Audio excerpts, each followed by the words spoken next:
Have you wondered about how you can be one with the people around you, with your family, with people who think differently than you do? Absolutely, and I think this conversation is so important, especially in the day and age that we live in, where there are so many ways that we might feel disconnected from the people around us. And so we brought in the two best people for this conversation, Alexis and Chanté from Let's Talk Sis, and they're here to help us bridge the gap and break down our walls. So stay tuned, because coming up next on Go and Be, this conversation's for you.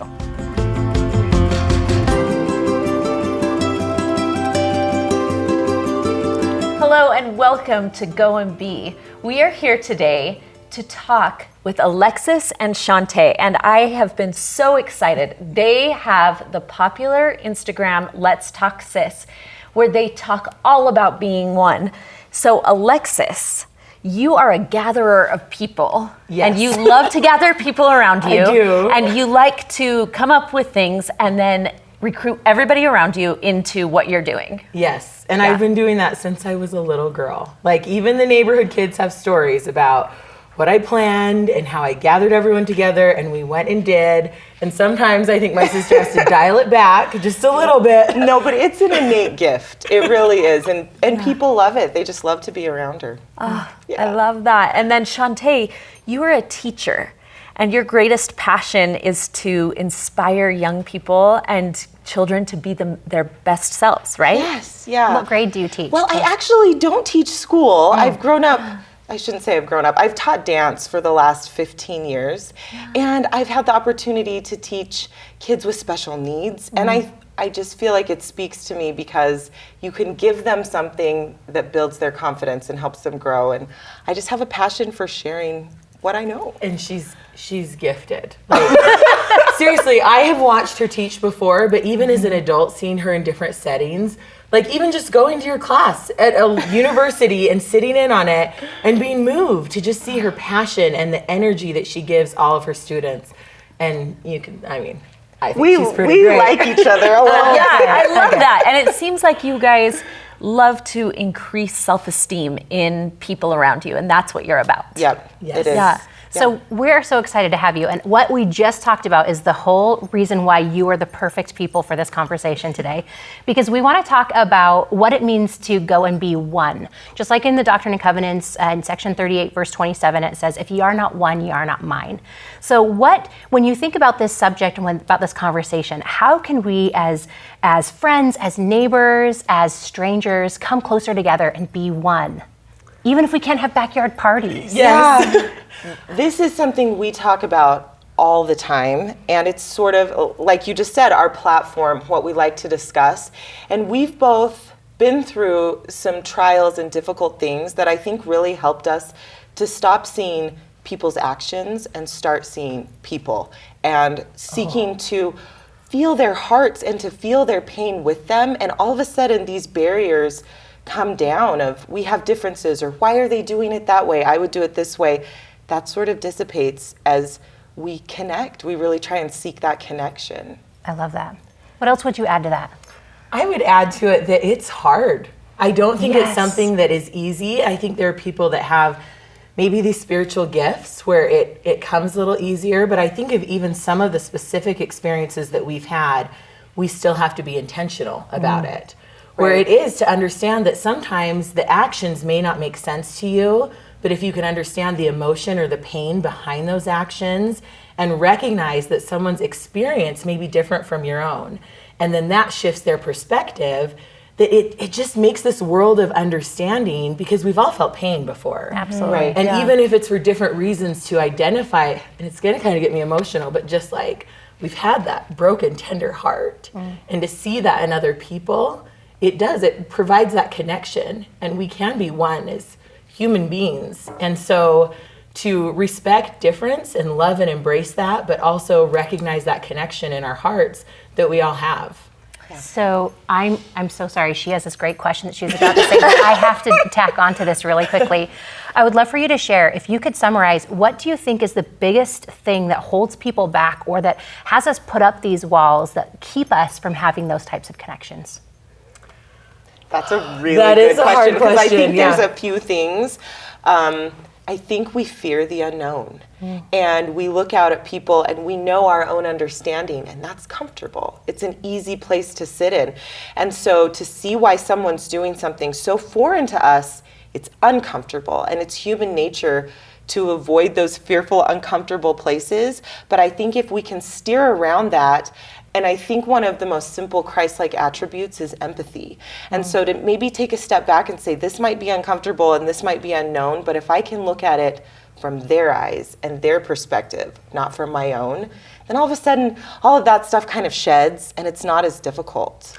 But it's hard because I feel like we also live in a culture where it's, I am who I am, and I have my belief and my opinion, and if you counter that, I'm going to counter that. And so I feel like shifting that energy, where we're not proving a point. we're not all the proving time. a point, and we're listening and we're feeling, and it's hard. Yeah. It is so hard, especially for when us you feel every single day. Yeah, Yeah. like, you know, your experiences, your life views, like that is what you know, and that's what you've seen, and to challenge that. It's hard in family circles, in friend circles. It is. It's hard. Thank you. Sorry. No, I just you're really- good. Would you be willing to share with us maybe some of those stories, some of those examples of the things that taught you how to do this? Because you say it so beautifully and everything is so eloquent coming out of your mouths, but there are actual experiences that led to you having to develop these traits of empathy and tearing down walls. Would you be willing to share something? Yes. I mean, I think initially we are two little black girls that grew up in a very white surrounding world. Right. So to learn how to navigate that, you know, when you feel like you're a little bit on the outside, you're making me cry. I'm sorry. You know, you feel for those that may be on the outside, and you recognize that when someone is more isolated or alone or just feels different. And I feel like that's a big part of what we want to talk about is oftentimes you hear, be kind, be nice, be Christ-like. But what does that mean? Yes. Especially for children, what does that look like? You know, that they need those visuals. Yes. Yeah. And I think that just kind of childhood experiences and some of the things that were said and that happened that maybe our friends weren't experiencing just gave us this heart of compassion and The feeling. desire to see that one person, because we were typically the one person in the room that we felt like we stood out. We felt like we didn't necessarily fit in, and so it kind of taught us to look for that, you know, and to seek those people out. And then I think as we've kind of grown up and we've traveled and we've been around different groups of people and we've heard different stories and just different experiences, like just to honor that. And even some of our experiences have shifted as we've grown up and experienced things. And then I think one of the biggest things that I think has kind of really tied us together, which I'll let you kind of lead into this. Well, yeah, let me just start by saying I have been more of a rigid personality my whole life. I like things a certain way. There's a place for everything, and everything it goes in its place, I right? relate. Yes. So in my early 20s, I applied that to everything. And I remember watching young moms do things and saying, I wonder why they would do it like that. I wouldn't do it like that, you know? And not with intentionally trying to be judgmental, but I just had this really view of the world that was sort of narrow. And when I was 25, I lost my first baby. And it was heart-wrenching and horrible and awful, but what stood with me was how people came to me, and the people who literally would go into my pain with me was what healed me. Not the people who would say, you know, these random little comments just trying to make you feel better, but literally the people who would come and say, I haven't experienced this, but I will experience it with you, and I will hold you in your pain. It changed my view, and I thought if you seek to understand people and go there, you can heal people, really. And then I went on to have another baby, and I suffered horrible postpartum depression. And it was those women who came without judgment and who said, I'll carry you through this. You can't do it yourself right now. I will carry you. And I thought, man, I have to do this too. I have learned, and now I know better. And I have to give what I was given. I think that also, like, being so close during all of this, like, we've had really interesting, like, experiences with our health. And even in the childbearing years and postpartum depression, like, I mean, there's even doctors that joke about us just because so many weird things have happened. Right. And really, really tender experiences of loss and of near loss and of, you know, even our lives being in danger because of health issues. And I feel like being able to see each other and support each other through it, you know, even when she lost her baby, like I had just had a baby. So I was kind of in a bad place just with postpartum depression.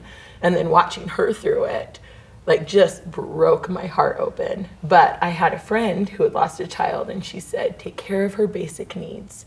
Treat her like she's a little girl.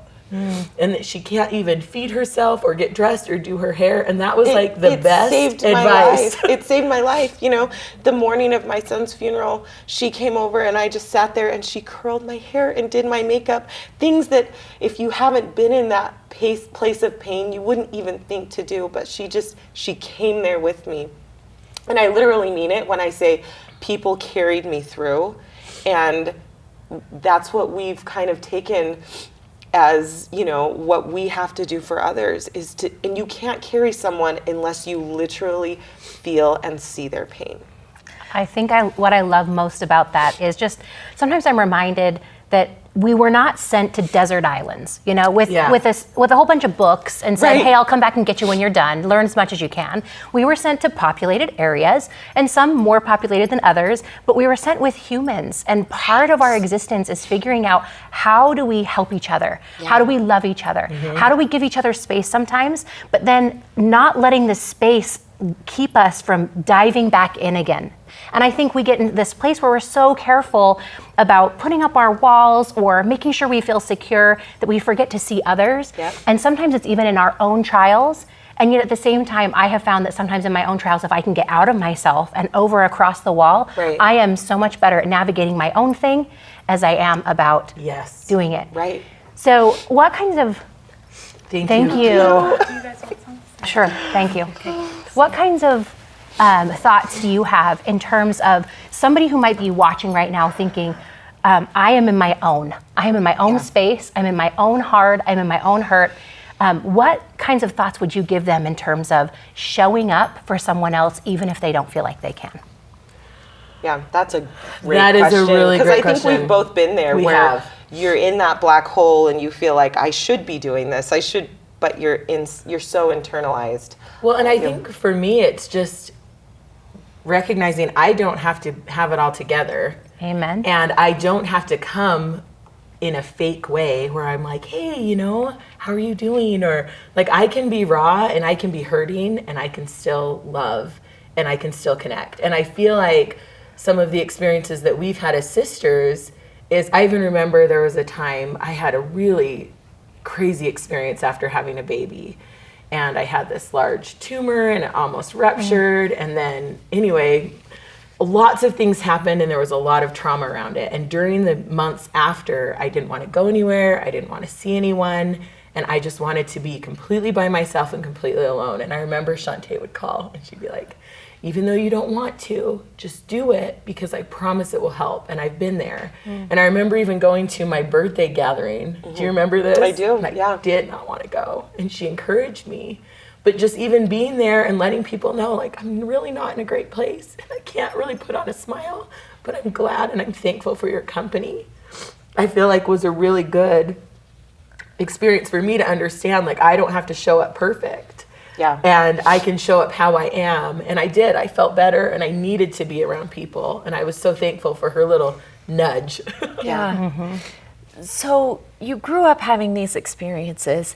You learned empathy from each other, from sisters. And you've come in and you've dug each other out of these holes. And then you've learned how to do it for other people.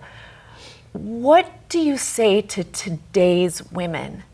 In a time where we're isolating from each other and we're helping and we're learning to be empathetic to the people who are most like us instead of the people who are different from we are. How do we do it, you guys? See, it's so funny because I feel like we get asked that A lot, and it's hard to break it down because I feel like we are just kind of those chatterboxes where everywhere we go. I mean, my mom, we were going through like a checkout at a store, and this person was just telling us their whole life story. She's like, "How do you know How do you that?" know that? Like, And we're like, we don't. I mean, now we do. Yeah. But we didn't a minute ago. And so I feel like sometimes it's easy to be like, what should I say? How should I say it? You know, even maybe someone in social media that you don't even know how they became your friend, but if they post something coming in with love and connection. I mean, it's hard right now with social distancing, but I feel like even I've had friends reach out from I haven't talked to for 20 years. Yeah. And just asking questions or wanting to talk or wanting to connect. And so I feel like we're seeing this cultural shift because we are feeling isolated and more alone, Right. where I think it is even easier than ever to reach out to people that we haven't talked to for a long time because we know that they're probably feeling a little isolated too. And then making those new friends and connections or showing up at a neighbor's house with something prepackaged and sanitized. I don't know. But I think you mentioned social media, and that's a big thing right now, especially as we're not out and about as much. And we see so much negativity and so many perspectives and so many people trying to prove points.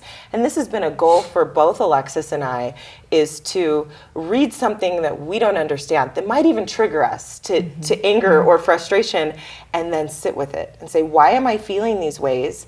And I wonder what they're trying to say, I wonder what they're feeling, and then respond with maybe a question or kindness, and Or don't even respond. You Sometimes, know? Right? yeah. Sometimes, it's better to just, or even there's times you can even send a private message and just say, you know, like, thank you for sharing your perspective, and then maybe finding a piece that you can connect on it. Yeah, common ground. That's Yes. a big Yeah. thing for It's us. trying to find common ground. Yeah. I love that you said it's easier than ever, because I think most people would argue that it's harder than ever right now to connect. Like a lot of people out in the world, and you've created an environment within yourselves where it's easier than ever. Tell me how to do it. So, I mean, and I don't want to say like that I don't understand that it's difficult, but I feel like right now there is that need. That need seems to me more apparent. And we all have that need right Yes. now. And so I think if we, again, establishing that common ground and just to say, what would help me right now? I'm going to do that for someone else, you know? Like I'm a feeling text message isolated right helps. now. What would really benefit me? Maybe a phone call or a text. Well, I'm going to find someone else because I guarantee someone else is feeling that way too, you know? Yeah. And so I think that as women, sometimes we get in our head and we think like, oh, they wouldn't want to hang out with us, or, oh, they're really focused on this and that's their thing, and I don't do yoga, or I'm not a master chef, or whatever. Right. And you let those divisions keep you from things. But I feel like right now it's like, well, let's learn something new, or let's talk to someone we haven't talked to for a really long time, or let's go join a book group on social media and read a book that we typically never would. So I feel like it's just kind of challenging yourself to get creative, I guess. Yeah. And I love how earlier you talked about looking for the ways that we're the same, because they're more than the ways that we're different. They are. Yes. It's very true. And we've really found that as we've navigated a lot of uncomfortable conversations, that there's always common ground. And when we go back to humanity and people and love, that's something, especially as Christian women, we can all agree on. So where can we go from there? We want the same things. Yeah. We do. And it's hard to see that though sometimes. It really with is our hard to blinders see on. that. Yeah. So speaking of uncomfortable conversations, we're parents, we have children, and how do we teach our kids to navigate these uncomfortable conversations? I look at my own teenager and the conversations that are coming up right now for her, and I don't even know how to have them myself. So what would you teach us about that? Okay, so there's a few things. I don't know where we want to start. But first of all, I think it's really important to recognize like where your kids are getting their information. So is it other kids? Is it social media? Is it conversations that you're having with them? So I think that is really important, and also to recognize that in yourself. Are you getting your information from the news, from social media? Are you talking? Are you connecting to real people? Are you understanding human experience? I think that that's really important, just initially. And then to try and make it comfortable, and that starts with ourselves. So if we can recognize why we're uncomfortable and our own biases and stuff. When we sit down and have a chat with our kids and make it really natural and easy, they sense that. Or they sense if this is a taboo topic, mom's terrified, why is this, they can feel that energy. Talking about it to check it off her list. But these natural conversations, and find something. I mean, we talk a lot about teaching young kids too, because if we make it natural from the time they're 3, when they're 13, 15, it's like, oh, no big deal, We've always talked about it. Yes, but we recognize those who are just coming into these hard conversations right now. They have teenagers. Yeah. And I think it's so much about how you feel about things, because kids can see right through you. Yes. Right. Yep. So, yes. And then I think that just being willing to sit with your children and look at different perspectives and say, maybe can you imagine how this would feel? Right. And walking them through that. But then they're also watching you. So if you react to something that you see or that a family member says and you're ragey and complaining about it, which I'm not saying you can't feel your feelings, but they're looking at that and they're like, oh, well, mom's saying this.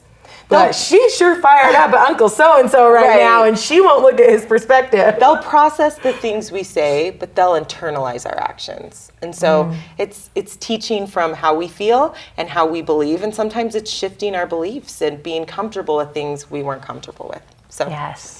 Yeah. And sometimes I think that one of the things I'm learning, and I think 2020 for me has been lots of uncomfortable, like a punching bag, right? Yes. Here's uncomfortable thing number 1, here's uncomfortable thing number 2, and now we're at like 25, and we're still feeling uncomfortable. But I also think that we're starting to have conversations in more vulnerable ways, because we're less put together. I'm normally just in my t-shirt and my hair's pulled up, and we're just kind of letting our guard down in our home in a way that has allowed us to have conversations we've never had before, because we're so busy. Yeah. And so I feel like how even some of the things that happened early on are opening up the ways for us to have the kinds of conversations and the connections with our kids, but then also the connections with other people, because everything has slowed down, and that's been a gift. It has. It has. It and really I think even I find myself reading more, listening more, and then sharing those little nuggets of things that I'm learning with my kids, like saying, hey, guess what? Or I talked to a friend and this was something that they experienced, and how can we understand that better? And so I think it can be really natural as we are shifting right now. Yeah.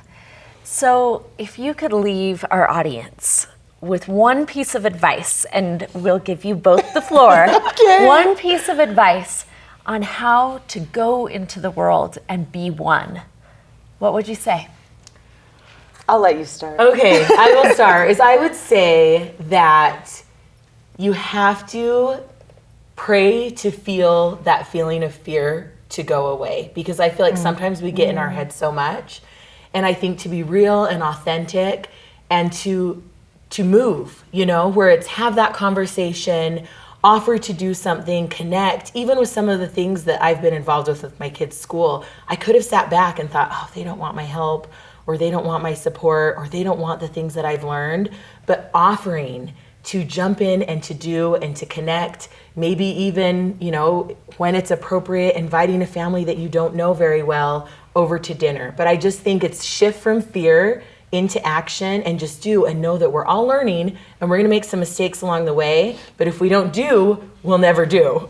And on that, I would love to say, I think that we have to remember that God knew these experiences were coming. Yes. And if we pray, we will get the answers that we need. This isn't a surprise to him, but he will lead us along as we do that. So thank you for sharing. Yes. Okay. Chanté. So this might sound cheesy because I teach dance, but I apply everything from dance to life. Please. And I feel like there are movements that are just basic movements, but it becomes a dance when we put purpose behind it.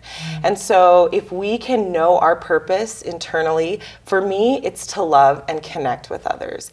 And that's what drives me forward. And it takes the trudge and the heaviness out of it when I can focus on what's my purpose. And it takes prayer and it takes energy, but just moving forward with those goals and knowing what you want to give and you want to share. And asking God. I really feel like we've been trying to be so prayerful. Like, who needs our love? Who needs our connection? And what do they need to Yes, hear? and how can we find them? Because I feel like each of us have people that we can connect with and that we can love like Heavenly Father would. Absolutely, and to tear down all the walls. Yes. And just see as our heavenly parents see each other. I love that. Thank you so much, Chanté, Alexis. We are so grateful that you were here with us today. This conversation is needed, and we could have gone on for so much longer. Hours. Yes. So long, and you were delightful. I hope we were best friends after this. But for those of you who are watching, thank you so much for tuning into this conversation, and for the ways that you are inviting yourself in to have some more conversations with you, your family, your friends. And we hope that you will go and be a wall breaker. Go and be purposeful in your connections. Go and be one. Thank you so much for joining us today on Go and Be. We wanted to point out that this isn't about one conversation, right, Alexis? Right. This is continuing conversations, and we actually wish we could have chatted all day long. We were so grateful to have Alexis and Chanté here with us today, and we would just encourage you to go into your communities, tear down the walls, be willing to have the conversations, go and be one.